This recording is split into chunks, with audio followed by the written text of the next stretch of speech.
વધીશું રાજકોટની અંદર પણ બપોરથી શરૂ થયેલા સાર્વત્રિક વરસાદે રસ્તાઓને પાણી કરી દીધા છે। ખાસ કરીને માધાપર ચોકડી જેવા મુખ્ય પ્રવેશદ્વાર પર જળબંબાકારની સ્થિતિ સર્જાઈ છે। આ વિસ્તારની અંદર પાણી ભરાતા કેટલાક વાહનો પણ બંધ પડ્યા, જ્યારે રાહદારીઓ અને વાહન ચાલકોને ભારે મુશ્કેલીનો સામનો કરવો પડ્યો।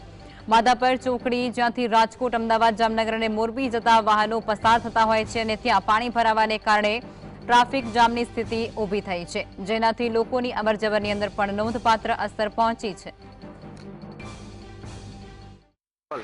રાજકોટમાં બપોરથી વરસાદની શરૂઆત થઈ છે અને અત્યારે 2 ઇંચથી વધુ વરસાદ છે તે રાજકોટ શહેરમાં પડ્યો છે। અલગ અલગ વિસ્તારમાં પાણી ભરાવાની સમસ્યાઓ અવિરત છે તે જોવા મળે છે। જ્યારે ચોમાસું આવે છે ત્યારે રાજકોટ મહાનગરપાલિકાની જે પ્રી મોન્સૂનની કામગીરી છે તે ચોક્કસપણે જે ખુલ્લી પડી જતી હોય છે। આજે માધાપર ચોકડી ખાતે હાલ આપણે આવી પહોંચ્યા છીએ, જ્યાં આપ દ્રશ્યો જોઈ શકો છો જે ગોઠણડૂબ પાણી છે તે જોવા મળી રહ્યા છે અને પાણીના કારણે જે ટ્રાફિકની સમસ્યા હજુ જોવા મળી રહી છે। આજે શહેરનો એન્ટ્રન્સ ગેટ છે તે કહી શકાય, અહીંથી જે જામનગર રોડ, મોરબી રોડ અને તેમજ જે અમદાવાદ તરફ જવાનો આ જે રસ્તો છે ને ત્યાં જ પાણીના કારણે જે લોકોને પારાવાર મુશ્કેલીનો સામનો છે તે કરવો પડી રહ્યો છે। 2 દિવસના વિરામ બાદ વરસાદ અચાનક આવતા ઠેર ઠેર રાજકોટ શહેરમાં પાણી ભરાયા છે। આજે એન્ટ્રન્સ ગેટ છે માધાપર ચોકડી કે જ્યાં પાણીના સીધા દ્રશ્યો છે આપ જોઈ શકો છો। કેટલાક વાહન ચાલકોને મુશ્કેલીનો સામનો કરવો પડી રહ્યો છે, તો બીજી તરફ જોઈ શકાય છે કે કેટલાક જે વાહનો છે તે બંધ પડ્યા છે। લોકો છે તે પોતાના એકબીજાના જે હાથ પકડીને જતા પણ જોવા મળી રહ્યા છે, તો બીજી તરફ કહી શકાય કે લોકોને મુશ્કેલીનો સામનો છે તે કરવો પડી રહ્યો છે।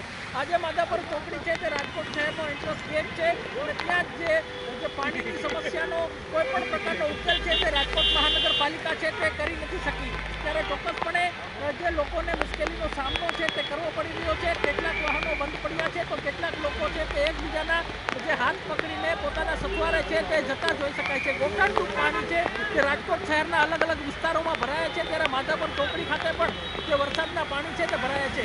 અહીંથી જે 150 ફૂટ રિંગ રોડની શરૂઆત થાય છે ત્યાં જ કેટલાક વિસ્તારોમાં પાણી ભરાયા છે, જેવા કે રૈયા રોડ, રૈયા ગામ, જે કેવી હોલ સહિતના વિસ્તારોમાં પાણી ભરાયા છે, તો નીચાણવાળા વિસ્તારોમાં પણ જે પાણી ભરાવાની શરૂઆત છે તે અત્યારથી થઈ ચૂકી છે। અત્યાર સુધીની વાત કરવામાં આવે તો 2 થી સવા ઇંચથી વધુ વરસાદ છે તે રાજકોટ શહેરમાં પડ્યો છે, ત્યારે હવામાન વિભાગની આગાહી છે હજુ પણ વરસાદ છે તે ભારેથી અતિ ભારે વરસશે।